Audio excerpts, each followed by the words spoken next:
Hello student, તો આપણે જોઈએ હવે એક પરિમાણમાં લેટીસ. લેટીસ એટલે કે અવકાશમાં બિંદુઓની ગોઠવણી અને અવકાશ લેટીસ, અને એ બિંદુઓ ઉપર ઘટક કણોને ગોઠવી દેવામાં આવે તો કહેવાય સ્ફટિક લેટીસ.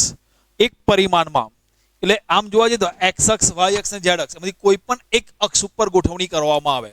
સમજો કે એક્સ અક્ષ ઉપર ગોઠવણી કરવામાં આવે તો ઘટક કણોની ગોઠવણી ફક્ત એક્સ અક્ષ પર કરવામાં આવે તો એને કહેવાય એક પરિમાણમાં ગોઠવણી. કાં તો ફક્ત વાય અક્ષ ઉપર, તો ઘટક કણોની ગોઠવણી ફક્ત વાય અક્ષ પર કરવામાં આવે તો પણ એને કહેવાય એક પરિમાણીય ગોઠવણી. ફક્ત ઝેડ અક્ષ ઉપર કરવામાં આવે ઘટક કણોની ગોઠવણી કાં તો એક્સ અક્ષ ઉપર કરવામાં આવે, કાં તો વાય અક્ષ ઉપર કરવામાં આવે, કાં તો ઝેડ અક્ષ પર કરવામાં આવે. કોઈ પણ એક અક્ષ ઉપર કરવામાં આવે તેને કહેવાય એક પરિમાણમાં ગોઠવણી. એટલે એક પરિમાણમાં ગોઠવવામાં ત્યારે હરોળ રચાય છે. શું બચાય છે? હરોળ. હરોળ એક લાઈન બને, એક આમ ઊભી લાઈન, ત્રાસી લાઈન, એવી એક્સ અક્ષ ઉપર લાઈન મળે, વાય અક્ષ ઉપર લાઈન મળે કે ઝેડ અક્ષ ઉપર લાઈન મળે. આમાં એક પ્રાચલ એટલે એક વસ્તુ બદલાયા કરે.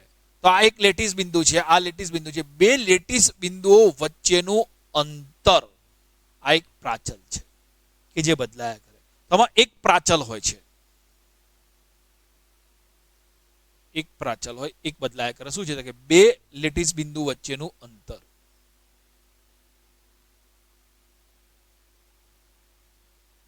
એક પ્રાચલ હોય છે. કયું પ્રાચલ હોય છે? કે બે લેટીસ બિંદુ વચ્ચેનું અંતર. તો એક પરિમાણમાં લેટીસ તમારા ટેક્સ્ટબુકમાં સિલેબસમાં નથી, તો યાદ રાખજો. એક પરિમાણમાં એટલે એક જ અક્ષ પર, કાં તો એક્સ અક્ષ પર ગોઠો, કાં તો વાય અક્ષ પર ગોઠો, અથવા ઝેડ અક્ષ પર ગોઠો, તો સીધી હરોળ બને છે. એમાં એક જ પ્રાચલ હોય, બે લેટીસ બિંદુ વચ્ચેનું અંતર. બસ એક જ વસ્તુ બદલાઈ શકે, બે લેટીસ બે વચ્ચેનું અંતર જ બદલાઈ શકે, બાકી બધું ગોઠવણી સરખી સરખી જ હોય. ચલો, દ્વિપરિમાણમાં લેટીસ. દ્વિપરિમાણમાં એટલે કે બે અક્ષ ઉપર ગોઠવણી. કેટલા અક્ષ ઉપર? બે અક્ષ ઉપર. એટલે એક્સ અક્ષ ઉપર ગોઠવણી કરો અને આ વાય અક્ષ છે. ચલો, તો ઘટક કણોની ગોઠવણી કરું છું. આ લેટીસ બિંદુ એક એક્સ અક્ષ ઉપર છે અને બીજું છે વાય અક્ષ ઉપર છે. તો અહીંયા બે વસ્તુ, ત્રણ વસ્તુ ધ્યાનમાં લેવાય. આ બે ઘટક કણો વચ્ચેનું અંતર, તો એક્સ અક્ષ ઉપર જે ઘટક કણ છે એ બે વચ્ચેનું અંતર, વાય અક્ષ ઉપર જે ઘટક કણ છે આ બે વચ્ચેનું અંતર, અને આ બે વચ્ચેનો ખૂણો. તો ધ્યાન આપજો. તો અહીંયા ત્રણ પ્રાચલ છે. કેટલા પ્રાચલ છે? ત્રણ પ્રાચલ છે. બે અંતર, બે પ્રાચલ કયા કયા છે? બે ઘટક કણો વચ્ચેનું અંતર. ત્રણ પ્રાચલમાંથી બે પ્રાચલ એ અને બી એ કોણ છે? એ ઘટક કણો વચ્ચેનું અંતર.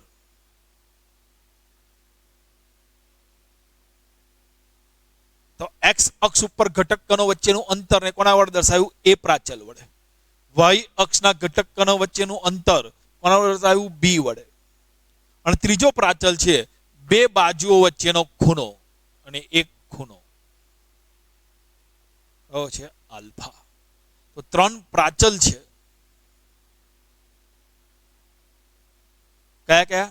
તો કે બે બાજુની લંબાઈ, એટલે બીજા શબ્દોમાં કહેવાય તો બે ઘટક વચ્ચેનું અંતર, અને ત્રીજો છે એ બે વચ્ચેનો ખૂણો. આ ત્રણ પ્રાચલો વચ્ચેના સંબંધને આધારે યાદ રાખજો, દ્વિપરિમાણમાં 5 પ્રકારના એકમકોષ જોવા મળે છે, અથવા 5 પ્રકારની ગોઠવણી જોવા મળે છે. તો આ પરીક્ષા માટે એસક્યુ એમસીક્યુમાં ઇમ્પોર્ટન્ટ યાદ રાખજો. નોર્મલી પરીક્ષામાં ત્રિપરિમાણ જ પૂછાય છે.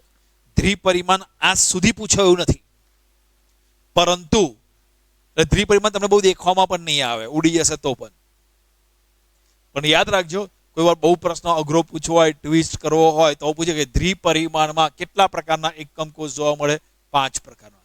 દ્વિપરિમાણીય ગોઠવણી કરો, કેટલા પ્રકારની ગોઠવણી શક્ય છે? 5 પ્રકારની. એમાં કેટલા પ્રાચલ છે? 3 પ્રાચલ છે. જો આપણે બધા ઘટક કણો ગોઠવું છું એટલે તમને ગોઠવણી પણ બતાવી દેવાય કેવી રીતે. આ બધા લેટીસ બિંદુઓ છે. આ લેટીસ બિંદુઓ ગોઠવ્યા અમે.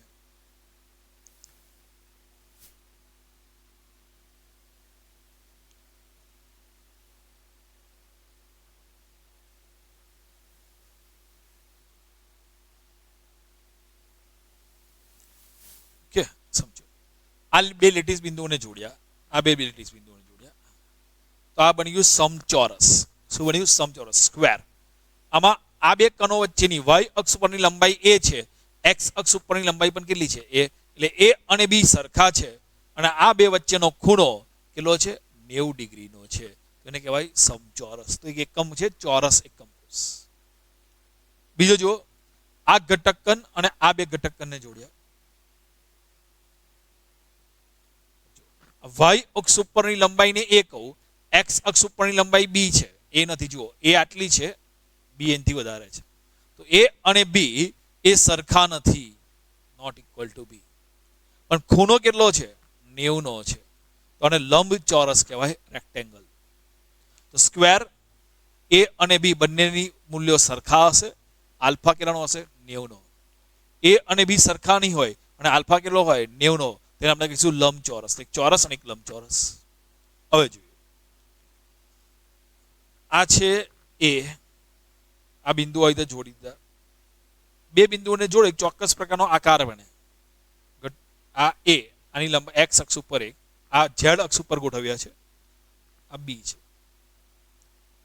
એની સામેની બાજુથી. અહીંયા એ અને બી જો અલગ અલગ મૂલ્ય હશે કે નહીં હોય? એ નોટ ઇક્વલ ટુ બી. અને આ ખૂણો એ 90 નો પણ નહીં હોય. એટલે આલ્ફા એ 90 ડિગ્રી નથી. તેને કહેવાય પેરેલલોગ્રામ. કયો છે? પેરેલલોગ્રામ. બીજો એક જોઈએ, આ બિંદુઓને જોડ્યા. આપણ ઝેડ અક્ષ પર, આપણ ઝેડ અક્ષ પર, આપણ ઝેડ અક્ષ પર, આપણ ઝેડ અક્ષ પર જ છે. હવે ધ્યાન આપજો. એટલે એકને એક્સ અક્ષ કહું તો બીજાને બે અક્ષ, બીજો અક્ષ કહો. અને હું એક્સ અક્ષ કહું, બરાબર છે. તો આ કયો આવશે? વાય અક્ષ. વાય અક્ષ. તો આ ઝેડ થઈ ગયો. અને આને હું ઝેડ અક્ષ કહું, બીજા બે અક્ષ થઈ જશે. ઓકે, ચાલો જે કેવું હોય. આ બે વચ્ચેનું અંતર એ અને આ બે વચ્ચેનું અંતર પણ એ જ રહેશે, સરખું જ રહેશે. એટલે આ અંતર બધું સરખું જ છે. પણ આ રોમ્બસ છે, કારણ કે આ ખૂણો 90 નો પણ નથી અને 60 નો પણ નથી. આ બે વચ્ચે શું છે? આમાં એ બી સરખા છે પણ આ ખૂણો 90 નો બને છે. અહીંયા ખૂણો 90 નો પણ નહીં હોય અને 60 નો પણ નહીં હોય. કીધું રોમ્બસ. તમારે ટેક્સ્ટબુકમાં નામ પણ નથી આપ્યા, ખાલી ડાયાગ્રામ આપી દીધા છે. બહુ ટેક્સમાં બહુ ડીપમાં નથી, એટલે બહુ ડીપમાં નથી જતો. હું તમને ખાલી થોડુંક બતાવી દઉં છું. હવે જો હેક્ઝાગોનલમાં શું હોય છે? આમ એકમ કોષોને જોડવામાં આવે.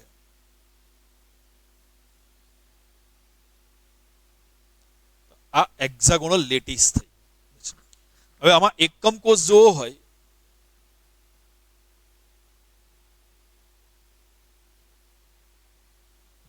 એ અને આ પણ એ જ થશે. એટલે બધા એ જ છે.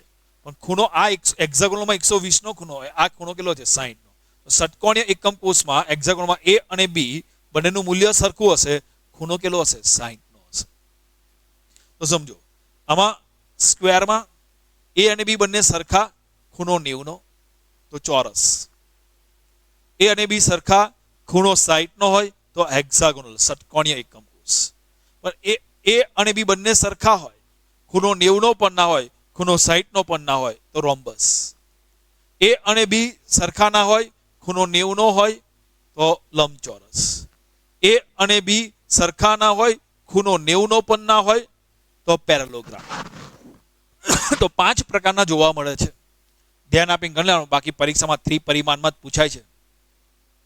હવે ત્રિપરિમાણ એટલે કે 3 અક્ષમાં ગોઠવણી આવે. ત્રિપરિમાણ એટલે 3 અક્ષ ઉપર ગોઠવણી કરવાની. એક્સ અક્ષ ઉપર પણ ગોઠવણી કરવાની, વાય અક્ષ પર પણ ગોઠવણી કરવાની અને ઝેડ અક્ષ પર ગોઠવણી કરવાની. આ એક્સ અક્ષ, આ વાય અક્ષ અને આ ઝેડ અક્ષ. 3 અક્ષ ઉપર લેટીસ બિંદુ આવે. આ એક્સ અક્ષ પરનો લેટીસ બિંદુ, એમાં આ બે ઘટકનો વચ્ચેનું અંતર એ, આ વાય અક્ષનો એના બે વચ્ચેનું અંતર બી, આ ઝેડ અક્ષનો એના વચ્ચે સી. તો જુઓ, આ બે વચ્ચેનું અંતર એ, આ બે વચ્ચેનું અંતર બી, આ બે વચ્ચેનું અંતર સી. આ બે વચ્ચેનો ખૂણો આલ્ફા, આ બે વચ્ચેનો ખૂણો બીટા, આ બે વચ્ચે ખૂણો ગેમા. તો 6 પ્રાચલ આવે. 3 એ બી સી, બે ઘટકનો વચ્ચેનું અંતર અને બે બાજુઓની લંબાઈ, આવું પણ કહેવાય બાજુઓની લંબાઈ, ધારની લંબાઈ. અને આલ્ફા, બીટા અને ગામા એ શું છે? બે બાજુઓ વચ્ચે, બે ધાર વચ્ચેનો ખૂણો. જોઈએ તમને બતાવું. જો આપણે ઘન પાડીએ આ પ્રકારનો,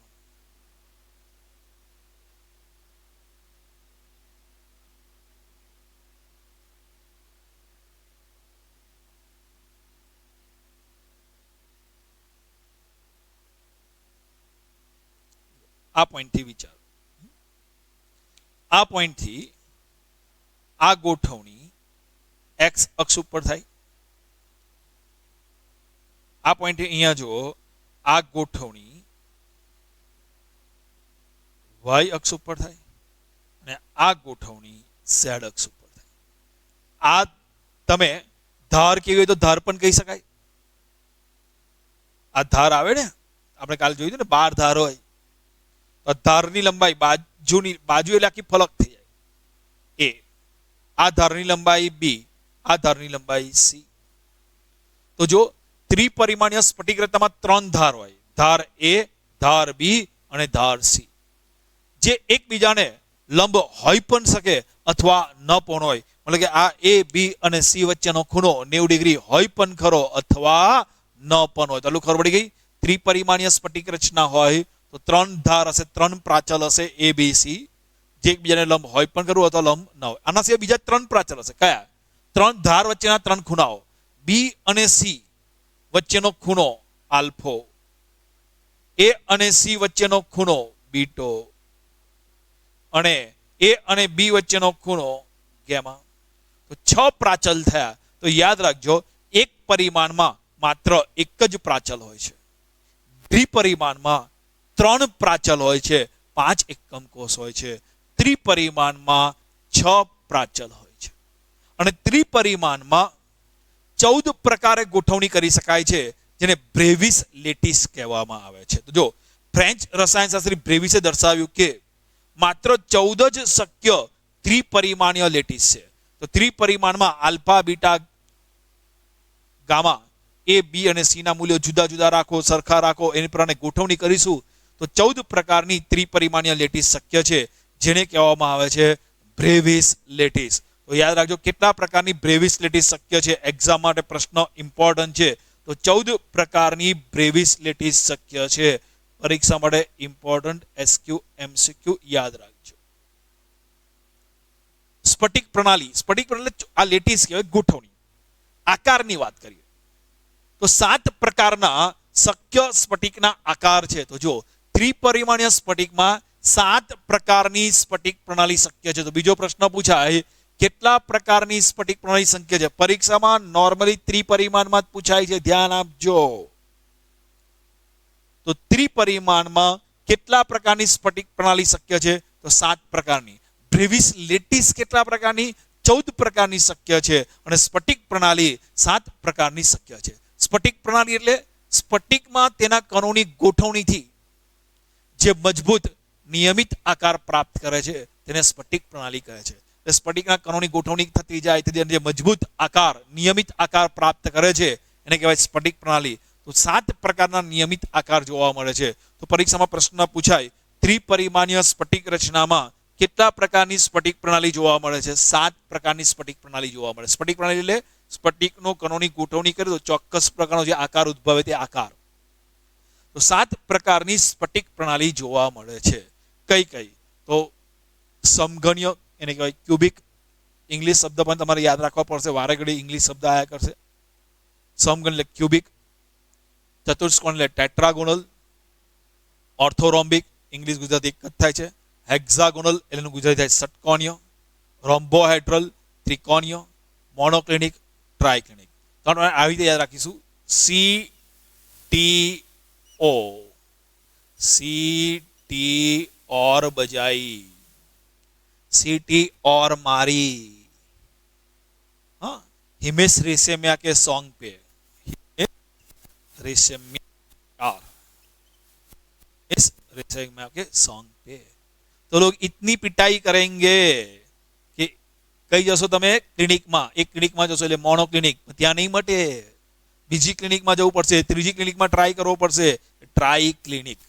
तो याद रखो, सीटी और मारी और बजाई, यदि हिमेश रेशमिया के सॉन्ग पे तो जाएंगे मोनो क्लिनिक, फिर भी कुछ नहीं इफेक्ट होगी, दूसरे हॉस्पिटल में जाना पड़ेगा, दूसरे क्लिनिक में जाना पड़ेगा, ट्राई करना पड़ेगा, ट्राई क्लिनिक.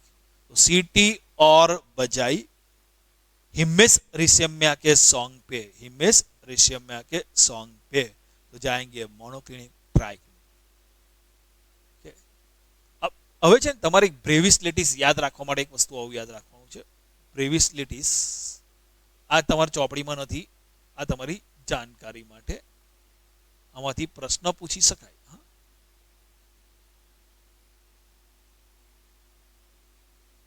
3, 2, 4, 3, 2, 4, છેલ્લા લાસ્ટમાં 2, બાકીના બધામાં 1, 1. 3, 2, 4 યાદ રાખવાનું, છેલ્લામાં 2 છે. ધ્યાન આપજો. આપણે કયો ભણ્યા? સાદો ઘન, પછી ભણ્યા અંત કેન્દ્રિત ઘન, પછી ભણ્યા ફલક કેન્દ્રિત ઘન,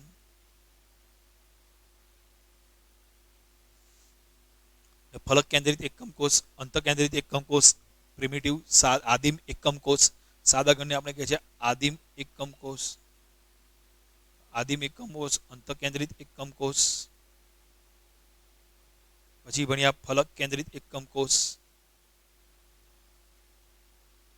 અને પછી ભણ્યા અંત કેન્દ્રિત, અંત એન્ડ,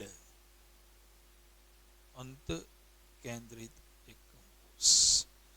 તો જુઓ, એના ક્રમ પ્રમાણે લખવાનું છે. પેલા મોઢે કહેવાનું 3, 2, 4, છેલ્લામાં 2 છે ને, ત્યાં આગળ એક અપવાદ કેસ યાદ રાખજો. અંત કેન્દ્રિતમાં, અંત કેન્દ્રિત એકમ કોષ, અંત કેન્દ્રિત એકમ કોષને ECC. ઓકે, બાકીના ક્રમ પ્રમાણે કરું 3. તો 3 માં કયા કયા આવશે? આદિમ, અંત કેન્દ્રિત અને ફલક કેન્દ્રિત એકમ કોષ. આમાં 2, એટલે પહેલા 2 આદિમ અને અંત કેન્દ્રિત એકમ કોષ. ઓર્થોરોમ્બિકમાં 4, તો 4 4 આવી જશે. આદિમ, અંત કેન્દ્રિત,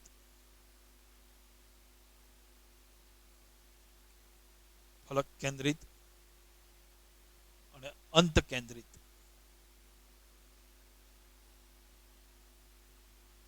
એકમ કોષ. આદિમ, અંત કેન્દ્રિત, ફલક કેન્દ્રિત અને અંત કેન્દ્રિત એકમ કોષ. હેક્સાગોનલ માં એક જ છે.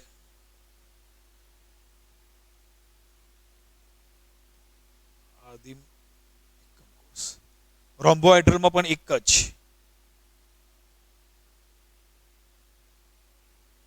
આદિમ એકમ કોષ.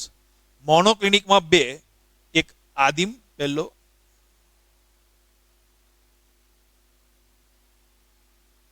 અને આમાં એક જ છે, તો આદિમ એકમ કોષ.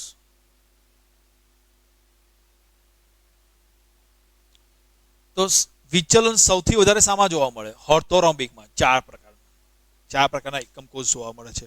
4 પ્રકારની સ્ફટિક પ્રણાલી એમાં જોવા મળશે. એટલે 4 પ્રકારની વિવિધ એકમ કોષ એમાં આવેલા હોય છે. 4 પ્રકારની બ્રેવિસ લેટિસ એમાં આવેલી છે સૌથી વધારે. કઈ બ્રેવિસ લેટિસ બધામાં જ હોય, સાથે સ્ફટિક પ્રણાલીમાં આદિમ. જો બધામાં આદિમ, આદિમ, આદિમ, આદિમ, આદિમ, આદિમ. અને આ બધાનો સરવાળો કરો તો 3 + 2 5 + 4 9 + 1 10 + 1 11 + 2 13 + 1 14. તો કુલ કેટલા પ્રકારની બ્રેવિસ લેટિસ છે? 14 પ્રકારની. સમઘનીય પ્રકારની 3, ચતુષ્કોણીય પ્રકારની 2, ઓર્થોરોમ્બિક પ્રકારની 4, હેક્સાગોનલ પ્રકારની 1, રોમ્બોહેડ્રલ પ્રકારની 1, મોનોક્લિનિક પ્રકારની 2, ટ્રાઇક્લિનિક પ્રકારની 1. આવી રીતે 14 છે. એ પણ યાદ રાખજો. બધા પ્રશ્નો આમાંથી બધા બહુ જ પ્રકારના પ્રશ્નો પૂછી શકાય છે એસક્યુ એમસીક્યુ માટે. કમ્પ્લીટ ત્રિપરિમાણીય સ્ફટિક પ્રણાલીનો આ જે ચાર્ટ છે એ કમ્પ્લીટ બરાબર તૈયાર કરવાનો. અક્ષીય અંતર તો 6 પ્રાચલ છે, એમાં અક્ષીય અંતર A = B = C પહેલા લખી નાખો.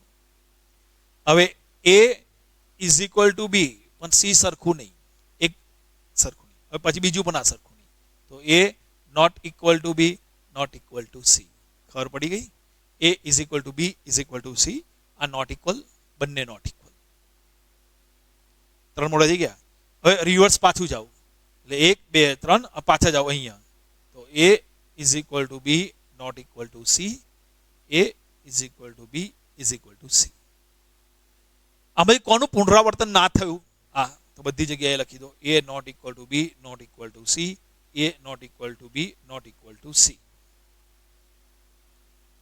તો જોઈ લો, A B is equal to C, A B not equal to C, A not equal to B not equal to C, A is equal to B not equal to C. બરાબર છે? એક પેલા A B is equal to C, A B not equal to C, not equal two થઈ ગયું બધું. હવે reverse અહીંયા last સુધી પહોંચી ગયા. પછી નોટ ઇક્વલ, છેલ્લામાં સૌથી વધારે નોટ ઇક્વલ જ આવે.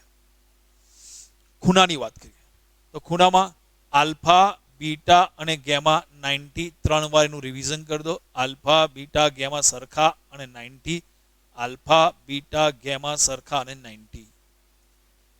પછી ગેમો આડો ફાટે એટલે આલ્ફા બીટા 90 પણ ગેમા 120. પછી આલ્ફા બીટા ગેમા બધા સરખા પણ 90 નહીં. પછી આલ્ફા ગેમા 90 પણ બીટો 90 નહીં. અને છેલ્લામાં કશું 90 નહીં અને સરખાય નહીં. ફરી લો, આલ્ફા બીટા ગેમા એટલું 90 3 વાર, 1 2 3. હવે આલ્ફો ગેમો 90, આલ્ફો બીટો 90 પણ ગેમો 120 એટલે 2 90 ના 1 120 નો આડો ફાટે. પછી બધા સરખા પણ 90 ના નહીં. પછી આલ્ફો ગેમો 90 નો પણ બીટો 90 નહીં. પછી આલ્ફા બીટા ગેમા 90 સરખા નહીં અને 90 પણ નહીં. તો છેલ્લામાં જુઓ તો એટલે જુઓ પહેલા જુઓ સમઘનીય પહેલો એમાં જો બધું જ સરખું હોય, એ બી સી સરખું, આલ્ફા બીટો ગેમો 90 સરખી, એટલે સમઘનીય એ સૌથી સમમિતીય સ્ફટિક પ્રણાલી છે.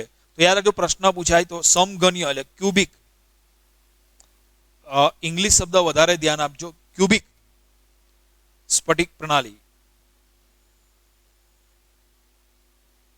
સૌથી વધુ સમમિતીય છે. તો અસમમિતીય કયું? સૌથી છેલ્લું જો કશું સરખું નહીં, A not equal to B not equal to C, alpha beta gamma equal નહીં અને 90 નો પણ નહીં. છેલ્લામાં કશું સરખું નહીં. તો સૌથી ટ્રાઇક્લિનિક